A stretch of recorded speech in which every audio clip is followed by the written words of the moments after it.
Oh my god! Well, it happened. Terrifier 2. Man, I was so pumped for this movie. There was an extremely successful crowdfund for it. Tons of hype was surrounding this movie because the first Terrifier was such an iconic slasher. It's so insane. If you haven't seen my video on the first Terrifier movie, go watch that, then come back to this one. Hey, I was watching that. So yeah, like a loving husband, I sat my wife down to enjoy this movie. I want to apologize in advance for all the Nicolas Cage faces you'll be seeing throughout this video. I'm going to have to heavily censor this for obvious reasons. It is way too common that I get hit with age restriction, so I have to be very careful about how I proceed with movies like this. If you want to see this movie for real, then there's a very obvious solution to that. The first Terrifier was so insane that I was really interested to see how they could possibly up the ante. After watching it, unfortunately, I think this one is a step down in some ways, but a step up in others. Overall, this movie looks a lot better than the first movie. You can tell there's a lot more production value put into this one. Art the Clown is just as, if not more, hilarious and haunting in this one. He's definitely gonna go down as one of the most iconic slasher villains in history. He's this hilarious, sadistic clown mime. He's also basically immortal, so we get to watch characters attack him, and his reactions to being attacked are just as funny as when he's attacking others. It's not very often when I'll watch a horror movie and I'll find the villain just as scary as I find him funny. In fact, I can't think of any other horror movie where that's happened. I like his little hat. This movie was directed and written by Damien Leone. It stars Lauren Lavera, who was also in that Netflix show Iron Fist. And David Howard Thornton returns to reprise his role as Art the Clown. There's one major flaw in Terrifier 2, and it's the glacial pacing. Some scenes felt like they went on forever. Sure, the payoff for these scenes is incredible, but I'm gonna be honest, parts of this movie put my wife to sleep, which is insane because this is the sequel to Terrifier. Nighty-nighty. Ah, spaghetti. Ah, ravioli. Bernie. If there's any movie out there that I would expect to put my wife to sleep, it's not this one. But it did. There was just too much filler, man. With some fat trimmed, I feel like this movie could be one of my favorite slashers in existence. That's not to say that this movie is bad. I thought it was pretty great. This video is sponsored by myself. Get your grandma something sick to wear this Christmas by heading over to alienclothing.com. That's AYYLIEN clothing.com. My personal clothing brand that I've been passionately working on with a lot of people for years. And I'm super proud of all the stuff we're selling. I mean, just look at this stuff. Can you imagine your grandma wearing something cooler? I can't. Normally our stuff sells out very fast, especially around this time of year, so there's never been a better time to check out Alien Clothing. And for a limited time, you can use code HOLIDALIAN at checkout to get 25% off your order. That's code HOLIDALIAN, Holiday Alien. It took me a long time to think of that, okay? I hope you guys find something you like over there. Now back to the review. Spoilers for Terrifier 2 if you haven't seen it. This movie starts basically immediately when the first one ends. At the end of the last movie, Art the Clown is strangling this guy, and the beginning of this movie, it starts with this guy trying to get away and call the police. Art then removes this dude's eyeball. He jams it into his own face to replace his own wounded eye, and it's hilarious. I'll just borrow this. Yeah, this movie starts out pretty strong. And then there's a hilarious scene at a laundromat. It's so funny watching Art the Clown do his laundry. This guy doesn't mind brutal murders, just as long as his clothes aren't drenched in blood afterwards. You know? Like, he doesn't want to be dirty. That's gross. He has to remain presentable. We're then introduced to a young girl clown, or mime. I think they're like clown mimes. They act like mimes. Like they communicate without speaking. I don't know. I love the look of this girl. She's so creepy looking. I feel like she's almost creepier than Art the Clown. And the first thing we see her do is piss black sludge. So I'm not sure why she did this. It was weird and gross. Ew, what is that? I kind of wish this girl served more of a purpose in the movie, because for the most part, she's just like an interesting looking character. She does a couple things throughout the movie, like scare some people, and she makes a phone call.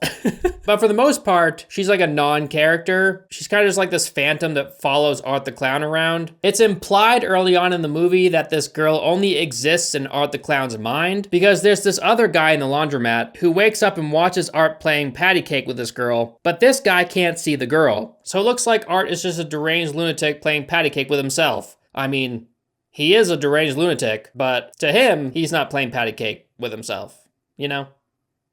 The idea that the little girl was only in Art's mind is contradicted later in the movie because the main characters are able to see her when other people can't. So I'm not really sure what that means. And then we're introduced to the main characters, Sienna, her young brother Jonathan, and their mother. Jonathan wants to dress up like Art the Clown for Halloween, and he's kind of obsessed with him, but it leads to practically nothing. And I was kind of disappointed by that. I was kind of hoping Jonathan would dress up as Art the Clown, and they would meet, and there would be this awkward moment between them or something. They could be creative with it, but that doesn't end up happening. Jonathan never ends up dressing up like Art. Sienna falls asleep while watching a commercial for a clown cafe, and this dream sequence goes on for way too long. But the reward for sitting through it is pretty awesome. That's so random. Art mows down everybody in this room with a Tommy gun, and then lights the person who's singing on fire. Oh, she's alive still. Sienna wakes up to find that her room is on fire. There's a scene when Art and the young girl watch an interview with a victim from the first movie, but its only purpose is to show us that Art is upset that people believe he's dead. I feel like the scene could have easily been removed, although he is preparing his weapon in this scene that he uses later in the movie, but still. Jonathan has some very strange friends. They're poking the corpse of an opossum. Later, Jonathan finds that Art and the little girl are playing with the same corpse in the school's hallway. It's a pretty gross scene, but it's also pretty funny. Jonathan is then blamed for the mess. And then there's a scene when Sienna is shopping at a Halloween store, looking for replacements for her costume. Art the Clown is also shopping there. This clown does things ordinary people do. He washes his clothes, he goes shopping, he even watches TV. I mean, at the end of the day, is he really that much different from you and me? He's even a kind gentleman. Sienna forgets her purse downstairs, so Art brings it to her. I think I left my bag downstairs. It was so funny. He then models some really silly shades. It's so good. I love that they're not afraid to make Art a super goofy villain. So Sienna leaves. Art is the last person in the store, so he turns the open sign to closed. Why he didn't just kill Sienna and the cashier is very strange to me. He likes her, I guess, until later in the movie. He lets her leave. Very nice of him. Which is even weirder because he ends up luring her to a location to kill her there by kidnapping her little brother. That's how desperate he was to kill her. So it's just weird, right? To let her leave? Obviously, he kills the cashier. But before he does so, he doesn't want to steal, because stealing's bad. So he has to buy this clown horn that he honked in Sienna's ear earlier, and it was really funny. So he sits his massive trash bag on the ground, and he starts rummaging through it, trying to find cash to pay for this clown horn.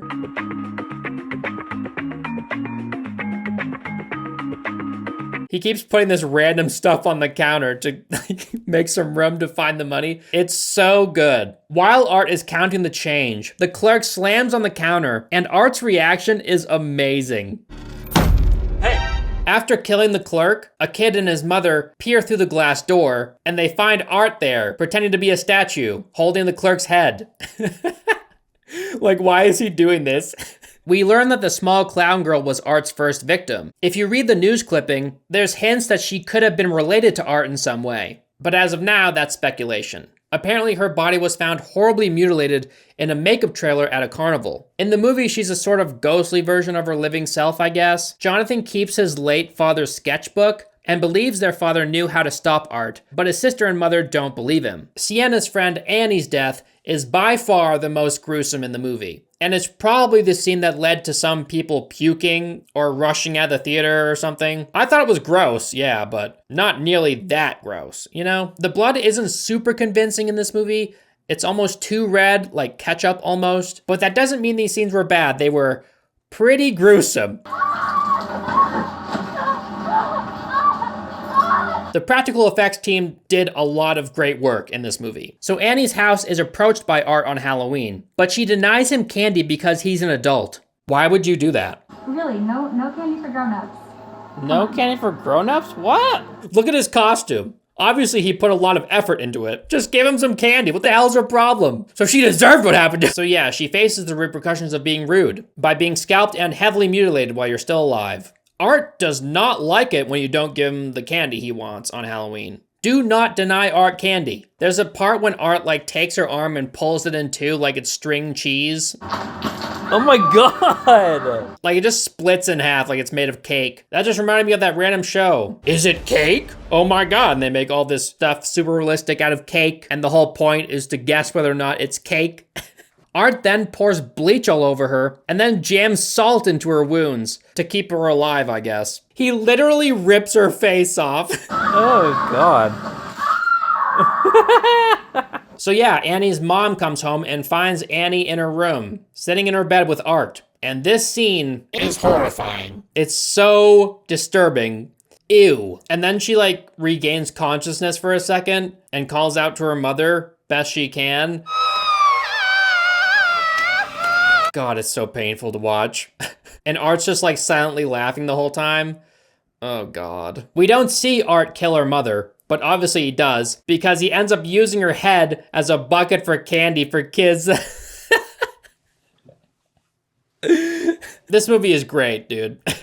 Like, yeah, some scenes go on for a little bit too long, and some of the acting leaves a lot to be desired, but goddamn, this movie is so fun. And then we get a really boring party scene. Sienna's friend Brooke spiked Sienna's drink with Molly or something. And so there's a scene when she's like walking around the party all high. And then her mom calls her and they talk on the phone for a little bit. Her mother's really upset because Jonathan put shaving cream and toilet paper all over her car and wrote bitch on the windshield. We later find out that Art was the one that did this to her car because he's sitting in the driver's seat, which is weird because Jonathan was the one that called her a bitch. So obviously the mom would think that Jonathan wrote bitch on the windshield. Maybe Art overheard their conversation or something and he was like hiding in the garage.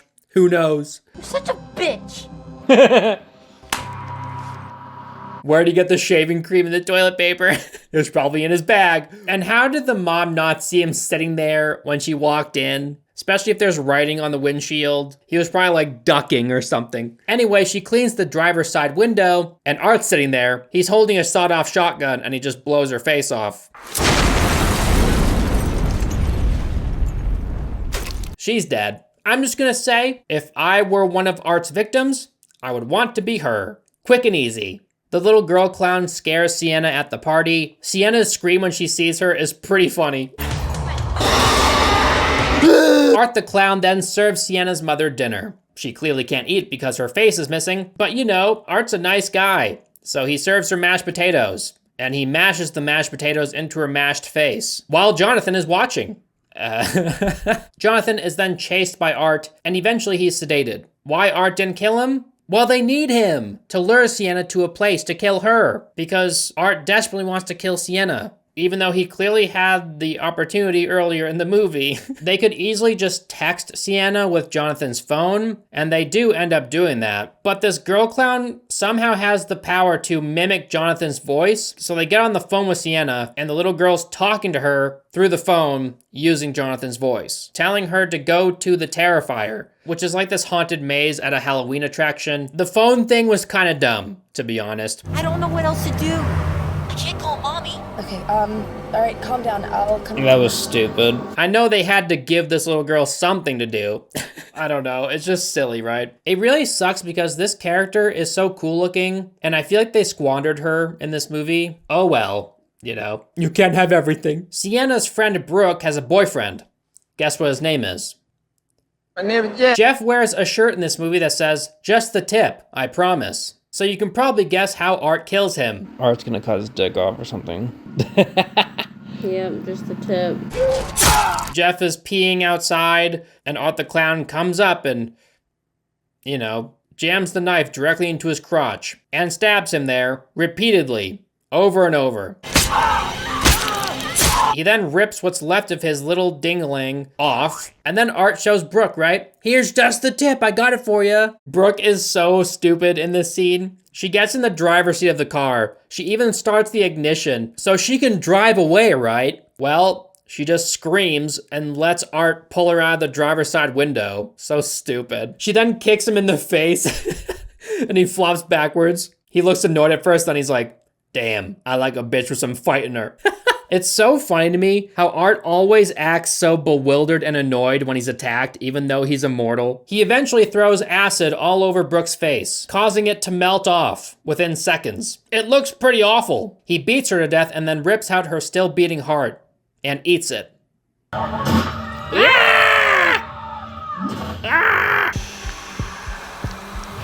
I mean, I doubt her heart would be beating still, but maybe. He did do it pretty quick, so. The end of this movie is kind of confusing to me. For some reason, Art desperately wants to kill Sienna. He keeps Jonathan alive for no reason. Maybe they needed him alive so the girl could mimic his voice, but then why not kill him right after the phone call? They just keep him alive for some reason. They rush through this haunted house. Sienna manages to attack Art by surprising him with his own spiked club. It's like sticking out of his head and he looks so annoyed by this. Like, god damn it. So remember how he was using a cat o' nine tails in the first movie? Well, he brings it back for this one, and he whips the shit out of Jonathan and Sienna. Sienna's able to grab it, and she takes it from him and starts whipping him with it. Apparently, Sienna's father knew that Sienna was the only one that could stop Art. It was destined. It was written into the old clown scroll of fate or something. Pretty stupid, but whatever. Sienna is killed with her father's sword and thrown into a water torture cell, surrounded by lights. What is this thing doing here? Why is there a water torture cell in this haunted house? Did they actually torture people here? I don't know, I just found that kind of weird, right? Sienna's then transported back to her nightmare within the clown cafe as she drowns. Art then attempts to eat Jonathan as he's squirming away. He's just like eating him. He doesn't try and kill him first. You know, it would probably make eating him a lot easier. Yeah, sure, just eat him right now. Sienna is then mysteriously resurrected by the sword. She then decapitates Art. Got him. She rescues Jonathan. Clown Girl takes Art's head and leaves without attacking Sienna or Jonathan. I gotta be honest, the sword resurrection thing, dumb as hell.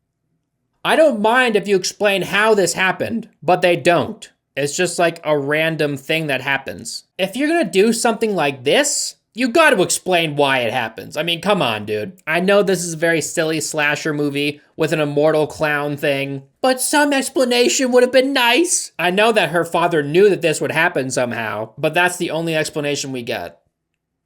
Maybe they'll explain it in the next one. And you guys thought it was over. Oh no, there's a post-credit scene, and oh god. So remember Victoria Hayes from the first movie? One of Art's victims that was heavily mutilated? Well, here she is again. She's been confined to a psychiatric hospital room. She's sitting there mutilating herself, writing obscenities on the wall in her own blood. Her belly begins to bloat as if pregnant, and then she gives birth to Art the Clown's head. It looks like she's licking it for some reason, or maybe she's eating it. It's hard to tell. She wrote their names Art plus Vicky on the wall, surrounded by a bloody heart. Very sentimental. And then her eyes glow yellow. This reveals to us that either Art the Clown is able to retain control over his victims because the little pale girl's eyes also turn yellow and she was Art's first victim, or alternatively, the demonic presence within the little pale girl has transferred to Victoria in order to ensure Art's return. When Victoria gives birth to Art's head, she appears to disembowel herself in the process, and I don't think you could survive that. So maybe the characters must suffer and die in order for Art to control them? When this movie was good, it was great, but it also dragged quite a bit, and there were some nonsensical moments. Overall, I liked it. I thought it was great fun. Art the Clown is amazing, David Howard Thornton did an incredible job, and yeah. That's my review of Terrifier 2. Let me know what you thought of this movie in the comment section down below. Thank you so much to all my patrons that make videos like this possible. I love you guys. And if you haven't already, please head over to alienclothing.com, my personal clothing brand. That's AYYLIEN clothing.com. We sell out pretty quick over there, so if you want something, you should get it now. Thank you so much for watching, and I'll see you in the next one. Bye!